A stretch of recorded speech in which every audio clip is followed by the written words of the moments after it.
Welcome to another B-Movie interview. Today we have Kyle Hestor with us. Kyle, how you doing today? I'm doing fantastic, man. Thank you for having me on. Thank you for joining us. So you have pretty extensive history in the filmmaking industry. We're wondering what inspired you to get involved in this industry? Oh, God. I have been a passion of mine since I was in the seventh grade. So I've been acting forever. And then it's kind of one thing led to another, and I've always wanted to do film ever since I saw The Shining, Jack Nicholson. Great movie. So that was yeah. So that was the beginning a zillion years ago. Looking at your career so far, you've had experience in a lot of aspects of filmmaking, including working as a producer, director, actor, and special effects operator. What has been your favorite role to play in the filmmaking process?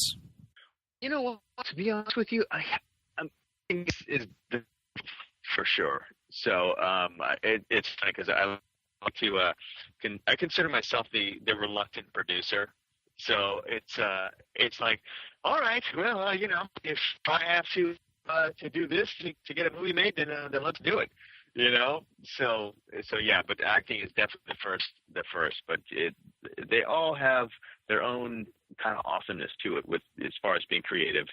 So it's just such a great art. What type of movies do you enjoy watching, and are there any films that you would credit in particular, like you mentioned The Shining, that inspired you? Any other films like that? Oh, wow. Well, see, some of my favorite type films are like Star Wars. I love the Bourne Identity piece. So I like action. I like The Shining. So it kind of runs the gamut. I'm not a huge romantic comedy, guy. But pretty much outside of that, I love it all. What do you think is the most important aspect of filmmaking? The most important? That's a pretty wide. Let's see. The most important thing of filmmaking, I would say, is connecting with the audience. Whatever it is that you're going for, just being sure that you have a particular kind of group in mind of who you see this film as being entertained by.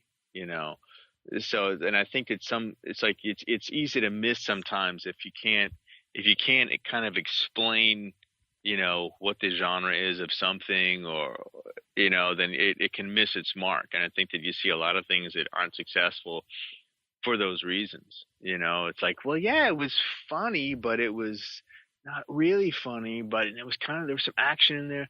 Yeah. You know what I'm saying? So it's like, I think the more specific you are to a particular audience, the more successful you'll be. Sounds good. It's kind of like being able to get your message across coherently, rather than like, there's a meaning in the film, but you're not sure what it is. Yeah, definitely. Let's talk about your current project, Preacher 6. Can you give us kind of a synopsis of the film? Well, what I can tell you about the film is it's about a small town preacher. Basically, he's from like a church in Louisiana, small town in Louisiana, and he gets a letter, and he's summoned to the big city to change churches, which happens, and then what he finds out is he's actually going to be fighting evil in a literal sense, which he may or may not be prepared for. But so that's the general premise, and it's an action grindhouse. So there's going to be a lot of demon killing, and it's going to be a lot of fun. Sounds awesome. Just judging from the preview videos I saw, it looks pretty awesome. There's skeletons everywhere. There seems to be, like you said, a lot of action. So I'm looking forward to seeing how it develops as time goes on.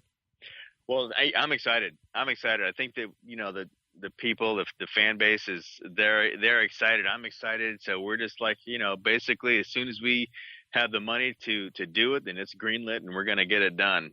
So that's why, it's all dependent upon the Indiegogo, and it's basically it's a grassroots film. So it's like without that, these things don't happen. Because like if I had a rich uncle, or if I had $1 bazillion in the bank, this would be done already.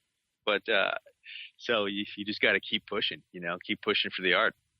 Now, how far along are you in the production process of Preacher 6? We are in funding phase. So, yeah, we have not started shooting. We have not started principal photography at all. So we had a sizzle reel up, but that is not what's going to be in the film.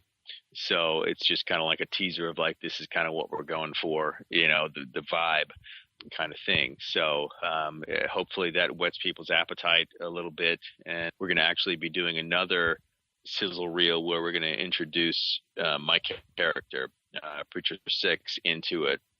So we're going to be shooting that here soon. And so that's going to be exciting too. So it's like, a little bit at a time, climbing the hill.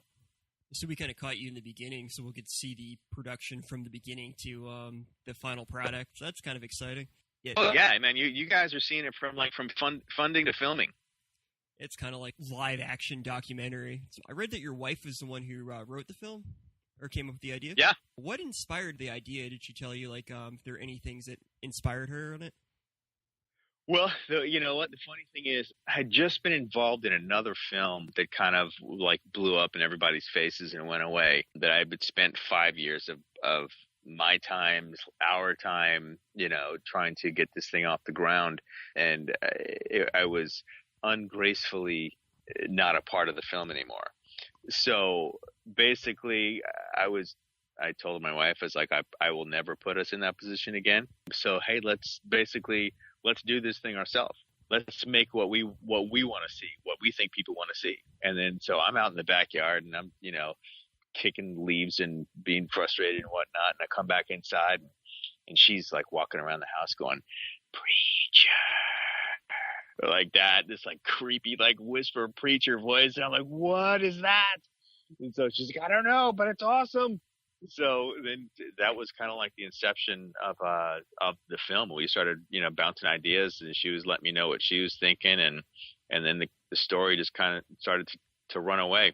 And it's awesome. There's a lot of great characters, and it's there's something for everybody. There's like action, there's some funny stuff, and a lot of violence and witty dialogue, and it's gonna be kick-ass. What do you think the future of independent films is going to look like? Do you think it's a growing industry with high prospects, or do you think that Hollywood and the big name production companies will still crush any competition? Well, you know what? I think it's all the Wild West right now. There's so many different ways that you can see movies, and that you can, that independent filmmakers can get their movies onto different platforms. It's like, the same movies that you'll see on Amazon or whatnot. It's like you see everything from, Star Wars to the lowest, of the low budget films you can find on Amazon and iTunes and, Hulu and all of that kind of stuff. And so I think there's a tremendous opportunity for independent film to be seen. Whereas before, it was the distribution world was a lot different. So I think it's an exciting time. And I think that people are looking for new stuff. There's people that are talking to me about Preacher 6 going, man, this is the most exciting thing that I've seen out of all the stuff I see in independent film. You guys have the best thing out there right now. And there's people that are really excited about this thing happening. So we will not disappoint.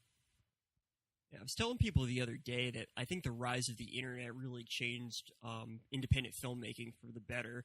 People who are hundreds of miles away from each other can fund different movies and get in contact with each other. And now there's more competition. Like, I believe personally that cable's on its way out and the internet's kind of taking over with stuff like Netflix. And we're really seeing kind of like you said, like a Wild West kind of thing where we don't know who's going to survive, who's not going to, but at least there's something alternative, because mainstream kind of Hollywood movies are getting old. No one's really all that interested in it, in like going to the movies, spending $8 just to be bored for a few hours. So it's definitely, like you said, exciting times.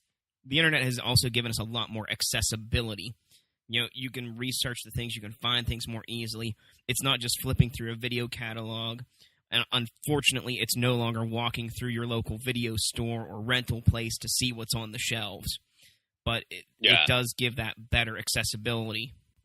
Yeah, definitely. I think that, internet changed the whole situation. I mean, it's like Preacher 6 has what, 50,000+ followers on Twitter, so that's a lot of people that before it's like, how would you get 50,000 eyes potentially on your project, before Twitter and Facebook and all that kind of Instagram and, all that. It's like now the opportunities are there if you're willing to put the work in, to get it out there and get it in front of people.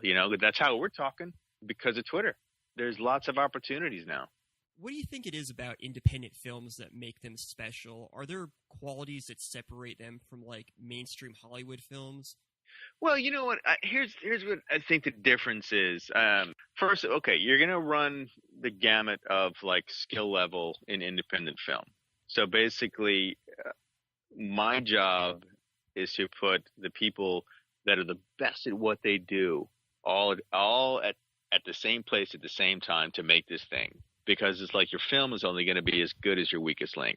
And that goes from everything. That goes from the cast to, the makeup effects to the sound, it's like you can tell an easy, if like, oh yeah, that's a B movie. You can hardly understand what they're saying, or it sounds like they're in an echo chamber or whatever. It's like there are giveaways by the weakest link or the editing. Isn't on par. It's like, shots are drug out and it's like whatever, so it's like everybody's got to be good at what they do because it's such a huge thing to make a film.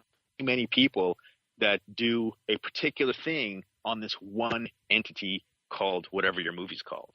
I think the special thing about independent film is that you have the creative vision of the director and the producer.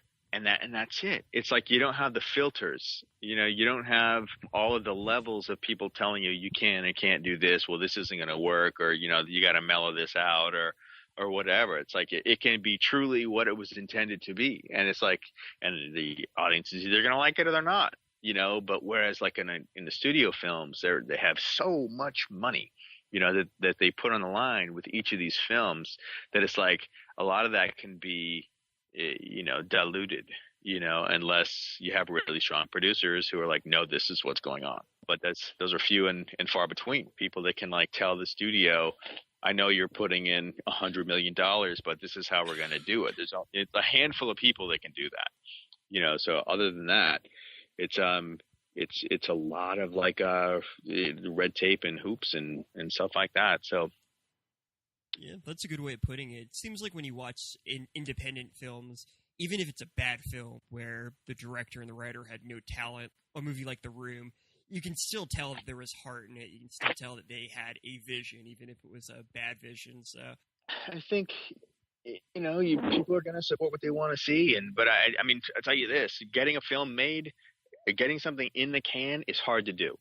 To get something that is a finished product that you can watch, it's a lot of work and it takes a long time. So they're definitely labors of love, and hopefully it ends up being a good thing. Hats off to everybody that can like get something done, and so that's what I'm trying to do myself. Do you have a particular philosophy on making movies, or a particular belief on how a great film should be made? These are all good questions, guys. Well, thank you. I would say if you start with, this is going to be fucking awesome. If you start with that thought and you let that guide the way, then the questions will be answered of how you do that. So if you're like, okay, is this makeup artist awesome?